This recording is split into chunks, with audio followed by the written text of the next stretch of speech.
In the previous class, we have seen the components of centrifugal compressor, which begin with casing. So what we have seen in the casing, so the static pressure decreases. So it's a if this is the inlet of the casing, the flow is entering into the casing. So drastically, the pressure is in decreasing, and what is happening? It is the velocity is accelerating. The purpose of casing is to accelerate the velocity or the flow. Now once the flow enters, the accelerated flow enters into the impeller and followed with the diffuser, what we can see, there is a drastical increase in pressure rise across the impeller and the diffuser channel, right? So at the end of the diffuser, what will happen if the pressure increases? Obviously again the flow will decelerate. So this is an overview how the working principle of this the centrifugal compressor, the main purpose to increase the speed. So when we talk about compressor, there will be some compressor ratios, so that all those things we will see how actually it works, what is the velocity triangle. Now when we are entering into compressor and turbine, what it can be any type of compressor, any type of turbine. The first and foremost thing you have to understand the velocity triangle. Okay, velocity triangle. Now what is a velocity triangle? So here we'll see some of the different type of velocity flow regime, how this velocities are being classified. Okay, so how these velocities are being classified. So there are different types of velocity that we are going to take care of over here. Relative velocity, absolute velocity, that blade velocity, tangential velocity or real velocity, radial. So we will see how those velocities are, what are the different types of velocities are there and how they are related and what are the different conditions. So understanding the conditions are also play a very vital role. So this is a figure, what you are seeing right now is a cross section view. Okay, cross section view of the centrifugal compressor. Now where the here we can see eye root. Okay, eye root, and this is the eye tip, and this is going to be the blade tip. Okay, so when the air, the fluid enters through here, okay, the fluid enters through here, right? When the fluid enters, now as I've said, there are different velocity component. So keep this thing in a mind. This is one of the important point to take away. So what is the velocity component that we consider that when we say the fluid is entering? Okay, when the flow is entering into the impeller blade, okay, or we can say the leading edge of the impeller blade. So we consider V1. Now what is V1? V1 is nothing but the relative velocity. Now this notations here I am discussing with the V1. Now as drastically if you go through different textbook, the nomenclature or the notations can vary. But keep this thing, this word into your head, that the flow which is entering into the leading edge of the impeller blade is nothing but the relative velocity. Now here we will follow this notation. Relative velocity we will denote it by V1, and these are the, because of the entry of the velocity, it forming some kind of other you can say the moments of the flow. Okay, so we'll have the tangential, we'll have some radial velocity, axial velocity, all those things triangle, like how the triangle forms. Now what will happen, one it's enter and it leaves. So when it leaves out, it leaves with not with the radial flow, it lives with an absolute, okay, absolute velocity. Now one time they have indirectly asked that when the air is flowing into the hub, okay, I hub.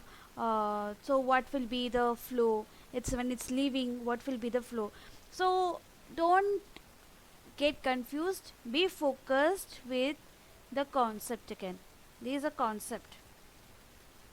Okay, now how these flows are scattered and how the basic formation of the flow, that we'll discuss in the upcoming session. Okay, what is alpha, Ca1, what is Ca1 and C1, what are the different conditions, we will come that. Okay, right. Now what is mean by ideal energy transfer? Now what I have said in the previous class, the purpose of impeller, the purpose of impeller is to transforming energy. So transferring energy from kinetic to the static pressure. So due to the change or transformation energy, there will be some loss, but in ideal case we are not considering any loss. So this can be of multiple selective type question, selection question. Like if they ask any statement about ideal energy transfer about centrifugal compressor, so in that case, ideal condition, we are not losing any any kind of losses. So it is completely perfect. Losses due to friction is neglected. We are neglecting. Second important points, energy loss or gain. Neither the energy is gaining or losing due to the heat transfer to and from for the gas is considered is very small. So this is again a very important point. There is neither a gain or the losses due to heat transfer. Third is the gas leave the impeller with a tangential velocity which is equal to the impeller velocity. Okay, so this is a condition. What is a condition? When the gases leaves the impeller with a tangential velocity and the impeller velocity, mathematically we can express in this way. So as of now, remember this expression. We will come to that how and what in more in detail. So in this you can also write this way. So this statement I can slightly modify. So there is a other name of tangential velocity is a real velocity. Okay, sometimes they might use this word called real velocity.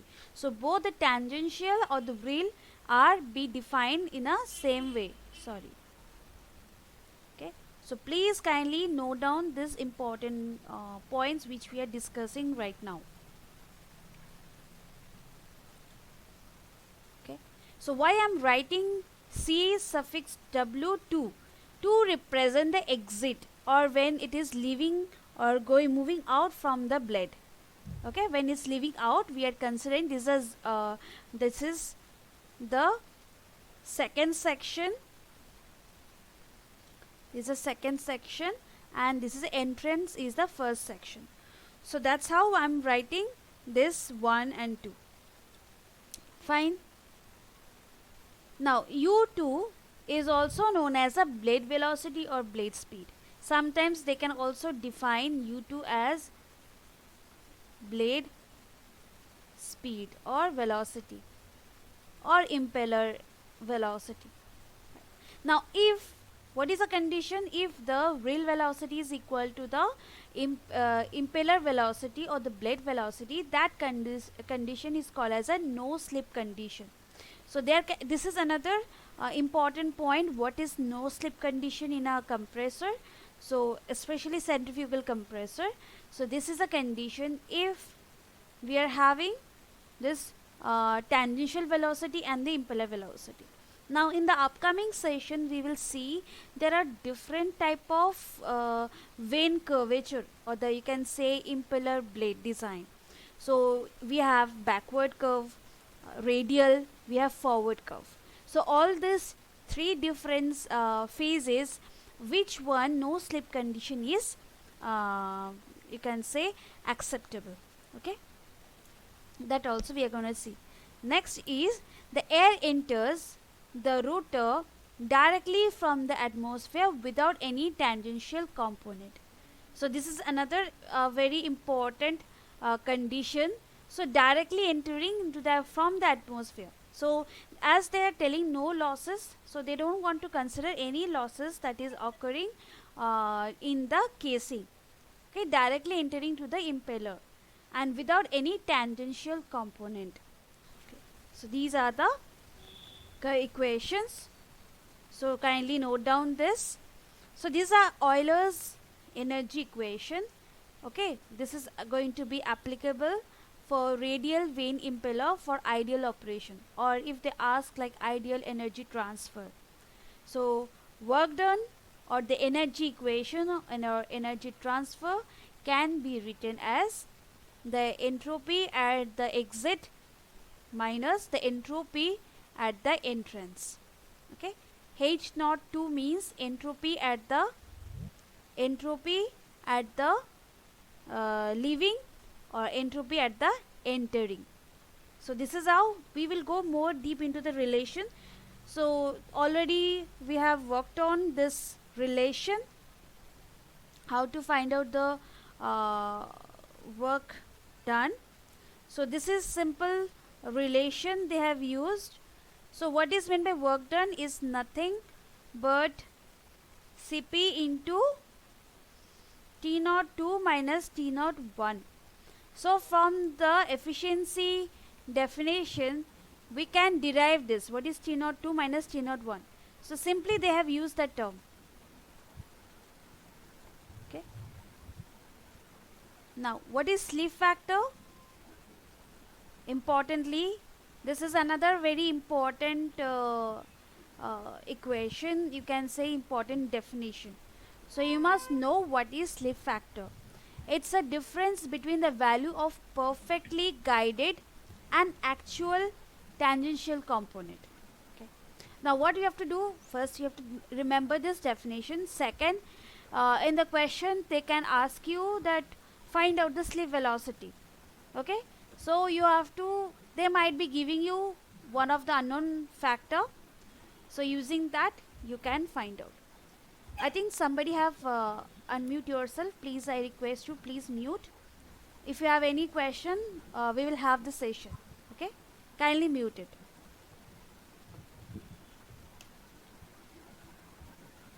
Hello, ma'am. Please kindly mute. Okay, we will discuss that in the once we complete. I will give you some time so we can discuss it. Right? Hello, ma'am. Yes, I can hear you. Ma'am, what is the ma'am wheel components, ma'am?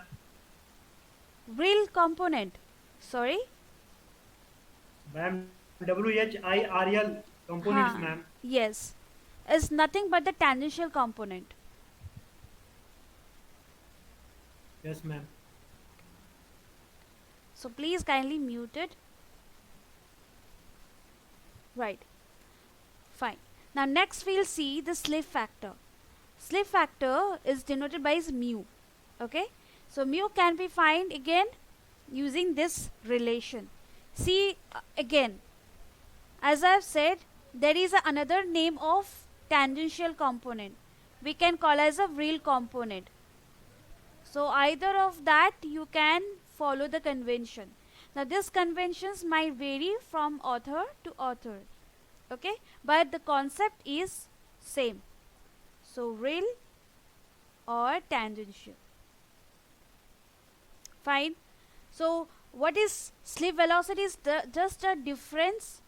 Now and sometimes they can also ask you which component is going to be the higher. So obviously this component C2 is going to be the greater than this CT2 prime is going to be greater than CT2. Okay, and if CT2 prime is greater than CT2, so what will be the value of slip factor? Should be less than 1, isn't it? Because denominator we are having greater value. So these are small things, you have to keep those things in your mind. Now another important equation, flow coefficient.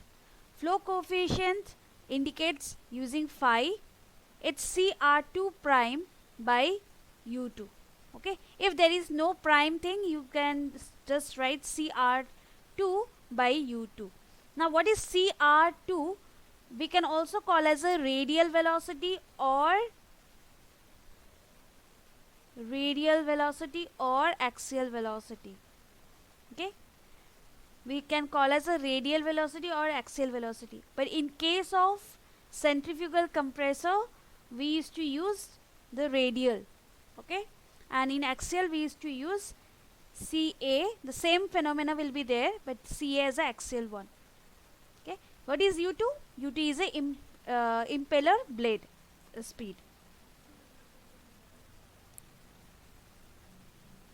Impeller blade speed.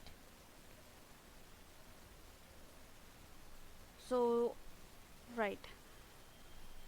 Then another important formula is power input factor. Okay, power input factor. Now in case they have not given, you can simply consider the power input factor as 1. You can simply consider the power input factor as 1. And if they ask a question, what is the range between this power input factor for an centrifugal compressor, this is the range you have to remember in case they ask application based question. Next, how you can find the work done of a compressor, actual work done. So you have to use this formula U2. And what is another formula of work done? Cp into,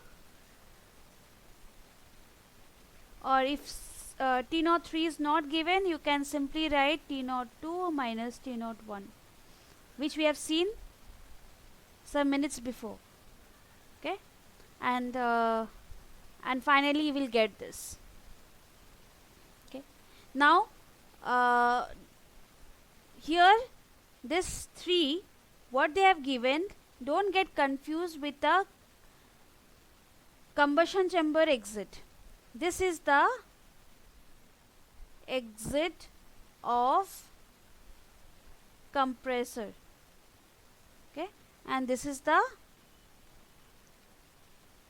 entrance of compressor. Okay, this factor. Right. So quickly note down this formula. It's going to help you out while solving some numericals. What is sigma here, ma'am? Sigma. Sorry? Sigma in that formula. Sigma psi. is one factor which will be given in your question. Okay? It's a slip factor which will be given in your question. Okay? In case they are not given, simply you keep it 0. And this is the same concept we get from the Euler. I will show you that formula. I think, yeah. Right? Work done by the impeller per unit, it's simply this formula. Right?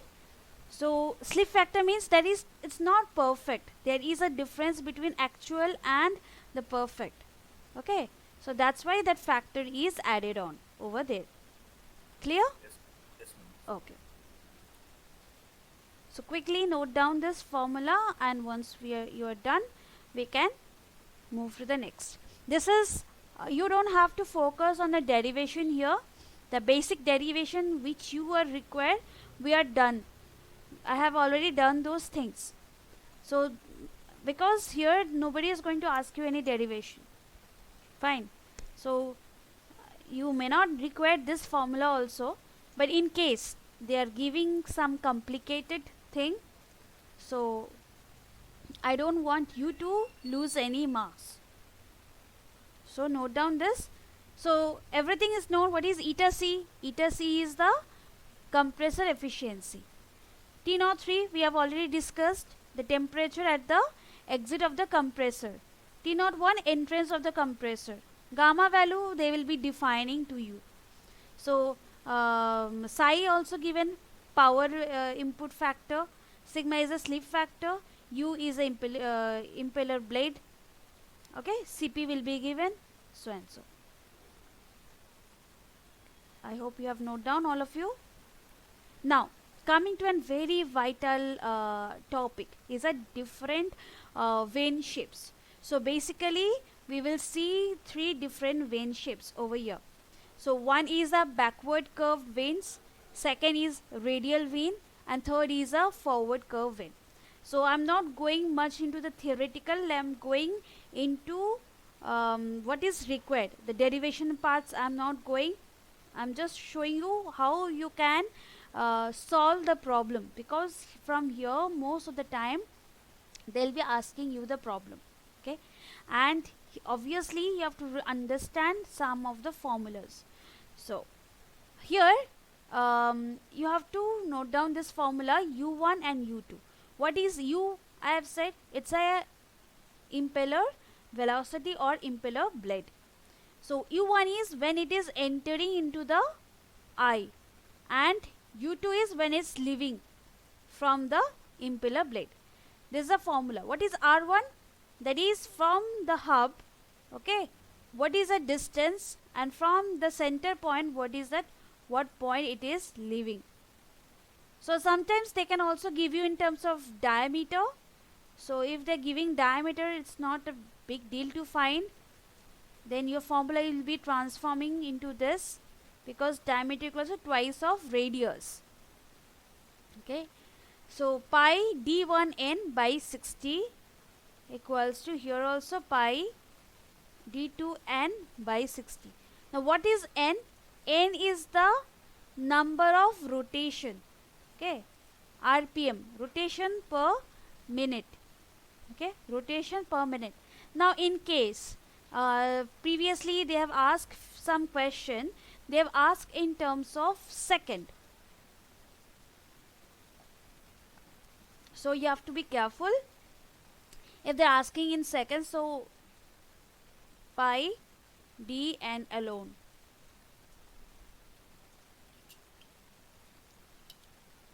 Right? So you have to be careful with the units. We will solve some numerical where they have given not in RPM. If it is the unit is RPM, you have to use this formula. If the unit is given is in RPS, rotation per second, you have to use this formula.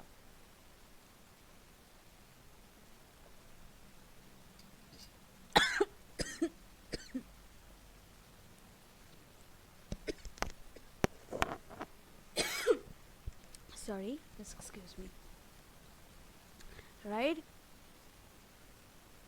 Now, so now we are going to see the basic difference between backward curve, radial and forward. Okay. Now, as a beginner, already you have gone through. So as I've said, we'll have, when it is entering, the flow is entering into the impeller eye, we are considering as 1. Okay, first stage. Second, when it is leaving out, we are taking all the parameters as 2. Fine. Now, when it is leaving, so the difference of this backward, radial and forward, the ultimate difference that we can find is the exit, or when the flow is leaving from the impeller eye. When the flow is leaving from the impeller eye, that what make the difference. And when it is leaving from the impeller eye, the difference in beta 2. What is beta 2? Beta 2 is known as a relative blade angle, or this is a main thing. They can sometimes call as a relative blade angle, or they also call as a relative air angle. Relative air angle and relative blade angle. Both are going to be the same. Now there is alpha as well. What is alpha? Alpha is absolute. No need to draw this figure right now. Okay, just note down this nomenclature first. So alpha is absolute air angle. So if it is alpha, or if the any value, or they have just discussed like absolute, Okay, absolute air angle. So you have to understand it, the value which is given is alpha. If they have used a word called relative, whether it is a air angle or blade angle, if they use a word called relative some angle, that is they have given a beta 2 value. Okay, now beta 1 or 2, that you have to identify using the word called entered or exit, or similar to synonyms with that. So these things you have to, while reading the question, you have to precisely focus what parameter they have given in the question. They have used entered or exit. What parameter they have actually given over here. Clear? Now we will go, the first and foremost thing is how they are different with each other. Now here they're different, all those three different types are different with the relative blade angle. That is beta 2, when the beta 2 is less than 90 degree, when less than 90 degree, so we call as a backward curve. Okay, the backward curve. And you should understand how the angle of this. Okay, so this is curve something like this, and when it is exiting, the angle subtended, it will be less than 90, should be less than 90 degree. What is radial? Radial when the beta 2 is 90 degree. Beta 2 is properly exactly 90 degree, just like that. Okay, from the blade, if you draw some tangential line, okay, with that relative force, it will subtend it to 90. Forward, obviously the beta 2 has to be greater than 90 degree. Beta 2 has to be greater than 90 degree. Clear? So these are the three basic difference, and using this difference we will see how the difference of their nomenclature and how they flow. Now first and foremost we will see the basic layouts of this, what happens when they're entering and they're leaving. Okay, what happens when they're entering and leaving. So this is a basic, or you can say this is a general one. The backward swept blades, or backward vane curve blades, or impeller blades, okay, backward. So that means beta 2 is less than 90. What happens? So as I've said, the 1 is a parameter which is entering and 2 is leaving. 2 is leaving. Now you can see this nomenclature here, right? Nomenclature. Now I will discuss what are this nomenclature over here. So starting with C1 or C2. Okay, this capital C1 or C2, it defines as absolute velocity. Defined as absolute velocity. Okay, this, so C1 is absolute velocity when it's the flow is entering into the impeller blade. C2 is absolute velocity when it is leaving from the impeller blade. Clear? Next we have W2 and W1. So W1 and W2. In other words, there are some textbook where we also define as V1 and V2. Okay, there are some common textbooks, Mathur and Sharma you can find, or other some then gas turbine theory by Saravana Muthu. So those kind of books you can find, they have given as V1. Okay, so V1 and V2 or W1, W2 are same. Now what is this? These are the relative velocity. That means this is a relative velocity at the entrance and this is a relative velocity at the exit. So simultaneously you guys write along with me. Fine. Now we will see u1 u2. u1 and u2, this nomenclature is almost same in all the textbook. You can find it same. So what is u1 and u2? It's impeller velocity or blade velocity, you can say, or speed. So u1 is for the blade speed or impeller speed at the exit, and it's at the at the entrance, and this is at the exit. u2 is at the exit. So 2 points are all are for the exit, one is for the entrance. Next, what is there? CR1 and CR2. CR1 and CR2. So as per here, CR1 and CR2 are nothing but the radial velocity. Okay. Now in case they have not used radial, they can also use axial velocity as well. So please ensure this parameter. They might use axial as well. So CR2, this one, are the radial velocity or the axial velocity. So CR1 is for the entrance, CR2 are for the exit. Now what is the remaining? CT2 and CT1. So again we have discussed the CT2 and CT1. We can call as a rail or tangential velocity. In some textbook you can also find it's like CT1 and CT2. Oh sorry, CW1 and CW2. They have given in such a way.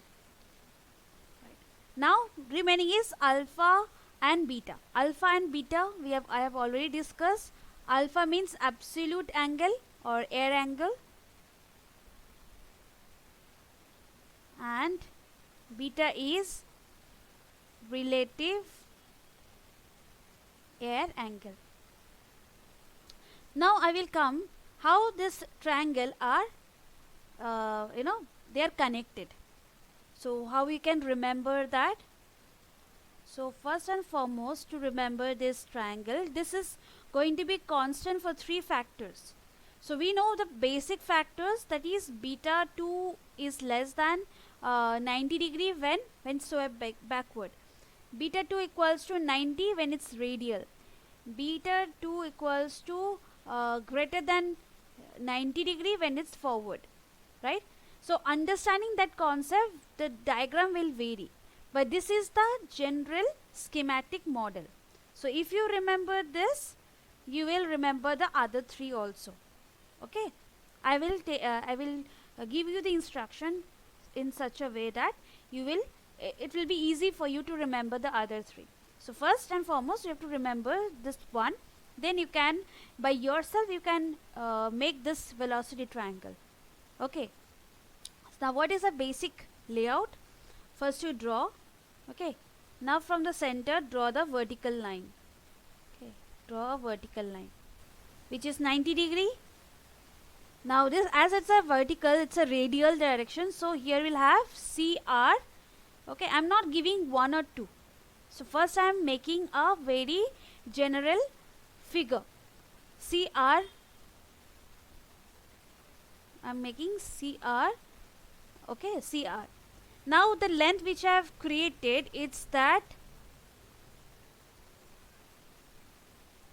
this one which I have created. Okay, so this is your blade speed. Always the horizontal one is going to be your blade speed, and the vertical, which is hitting perpendicularly, okay, it's going to be a radial, or in axial compressor it's going to be the axial one. Right. Now you join this two, from two ends you just extend it. Okay. From two ends you just need to extend the in 2 points. Fine. So alphabetical order, okay, Alphabetical order, first we have alpha, then beta. That means A, then B, right? What is the alphabets? Starting with A, B, C, D, so and so. So first we have alpha. So this corner, this angle is alpha. Okay? So first we'll keep alpha. And the other one, because we already know what is this angle, 90 degree. And the other one is beta.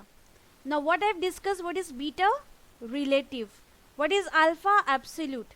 Start with A, alpha, absolute. Okay? Alpha, absolute. Both A. Now as I'm using the word absolute and alpha, so that means the velocity which is flowing on this side is going to be your absolute velocity. That means you're going to use C. The other one which is left out is going to be your relative, which is I can write as W or V, anything. Now this is done, I have this. What is the left out? Tangential. So the tangential is nothing between the flow that happens in the radial, okay, in the absolute, and the other one is the real or tangential, anything you can say. It's extend between this. So this is going to be your general velocity triangle for your centrifugal compressor. Now if you can remember this, then you can solve for the backward, radial and forward as well. Fine. Now there is another tricks that you can remember, or you might use it. So if you forget this, you can remember C alpha, W beta. Okay. This is also, you can remember this as a code. So why C alpha, W beta. Okay, I don't think you need such kind of complicated thing. So if you remember this schematic diagram the way I have said, it will be very easy. First you draw horizontal line, which is your complete U. Again I am telling, so you can practice along with me. Draw a vertical line, which is going to be the radial. Join the line, so it is having some subtended angle. So first angle is alpha, the second angle is beta. So alpha I know absolute, beta is relative. So obviously this is going to be our absolute velocity C. This is a relative angle, so it's going to be W, and the remaining which is there is going to hit around within this. It's a CT. I think it's going to be very easy. Now this same velocity triangle is happening both at the entrance, at the exit for the backward sweep. So there is no such change in inlet and exit for the backward, because here in this case the beta is less than 90 degree. The beta is less than, to be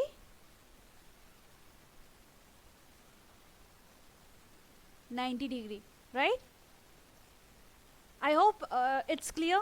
Now any question, you can unmute and ask. Any question here?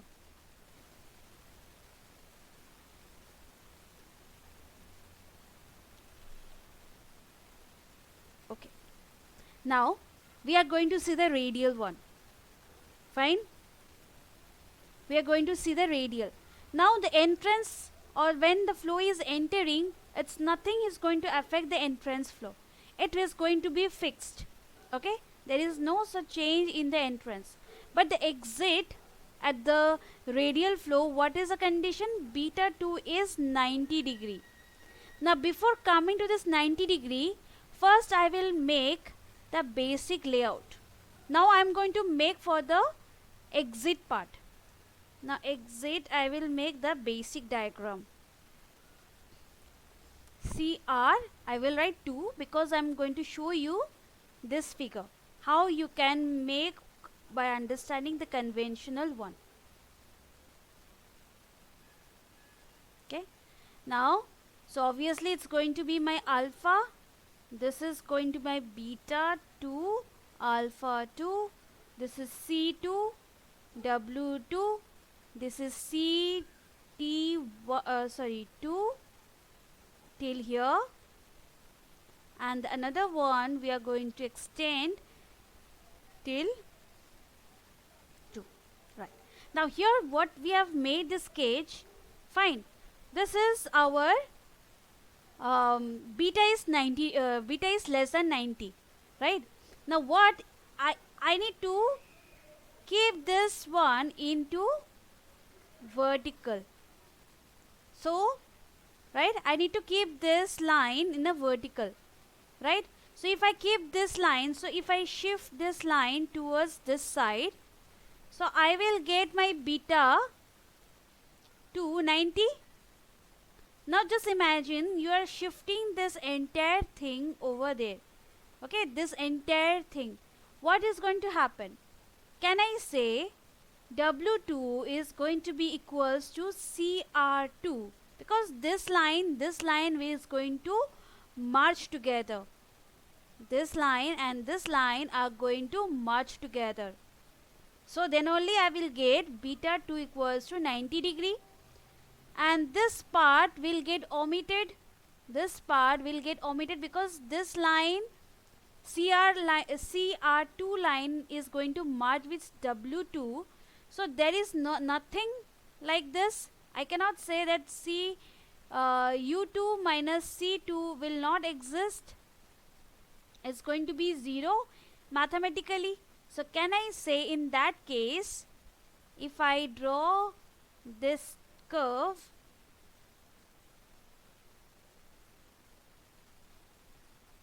right, this became my beta 2 equals to 90 degree.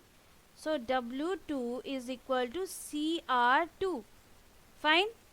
Now can I write CT2 equals to U2, and here it's alpha 2 as it is, and this is C2. Are you getting the same configuration? Right? Now previously we have studied one theoretical concept that about no slip condition. Okay, no slip. What was a no slip condition? At exit or when the flow is leaving, the tangential velocity is equal to the velocity of the speed. Now at what condition we can see? At what condition? When the flow or the blade is radial, or we can say we are using radial tipped blade. Okay, this is another hidden question or hidden answer, you can get it. So beta 2, when the beta 2 is 90 degree, we get a no slip condition, or you can say this is the most ideal condition. And what is the ideal condition? When the CT2 is equal to U2. Right? I hope there is no confusion. Now similar way we will find for the backward swept blades. Now what is a backward swept blade? When beta 2 is greater than 90 degree. Now in a same fashion I will show you same way. So first and foremost you have to remember the basic layout. Okay, this is CR2 and this is CR2. This is going to be our alpha and this is going to be our beta 2 alpha 2. This is C2 W2, and from here to this much portion we'll have CT2, and from here to here is going to be our U. Fine. Now here we are going to see for forward sweep where beta 2 is greater than 90 degree. So obviously the thing which you have made right now is less than. So that means if I draw a dotted line like this, which is close to 90 degree, which is radial, but we should extend that somewhat over here, so then only we will get this configuration. Fine. So what we can do? So first we will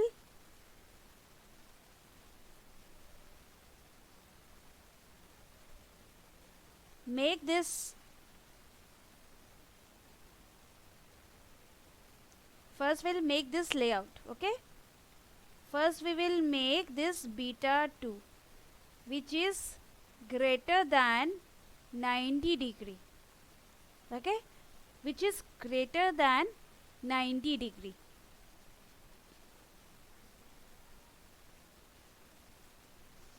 Fine. Now if I draw this curve alone, right, I have just drawn this curve. Now one thing I can say, this is my, this edge is going to be my W2.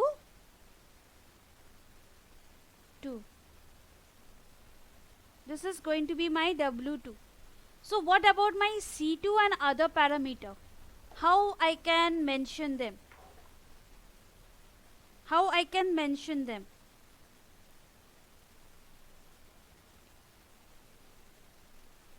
So where is my CR? What will be my C2? How I can mention them? So that means C again. So this line has been transformed to other end. But we have to ensure this should be perpendicular to this one. Right? It has to be perpendicular. So we can extend little more and draw a vertical line, right? We can draw, which is going to be our CR2. So this is done, this is done, this is done. C2, obviously this is going to be the C2 then. Now alpha 2, this is going to be our alpha 2. Now very importantly, how far is going to be the CT2 and U? So what is U? U is between the C2 and W2. This point is U. So can I say this to this is our U, that is impeller blade, and what is the distance between CT2? Is between C2 and CR2. That means I can further extend CT2 is this. Is it coming the same way which is there? Right? You're getting the same way. Fine. So in the exam, however they are asking you, right, first and foremost you have to make the sketch or layout, then you move to the next. Okay, now from here mathematically the other expression can be found easily. How it can be found? Suppose they ask you to find alpha 2. So take any angle. So let me take this complete angle. I can take tan alpha 2. So how can I write tan alpha 2? Height by base. I am going to take this complete triangle. Height is CR2. Base is our CT2. I can easily find tan alpha 2. Fine. If you want to find sine alpha 2, you can also find that. What will be sine? It's a height by hypotenuse. So what is the height? CR2. What is hypotenuse? C2. Now similarly you can find beta 2 as well. Now how can you find beta 2? So first I will find this angle. Let's take this angle as theta. Now I will minus beta 2 is equals to 180 minus theta. Now what is theta then? theta, let's take any angle again, like let me take tan inverse height by base CR2 by base, I can say CT2 minus U. Can I write? So I will, beta 2 becomes 180 minus tan inverse of CR2 by CT2 minus U2. I will get my beta 2. Similar way you can find other parameters. Now any confusion? Is this concept clear? Have you noted all the formulas? Now you are free to ask question. If you have any question, you are free to ask.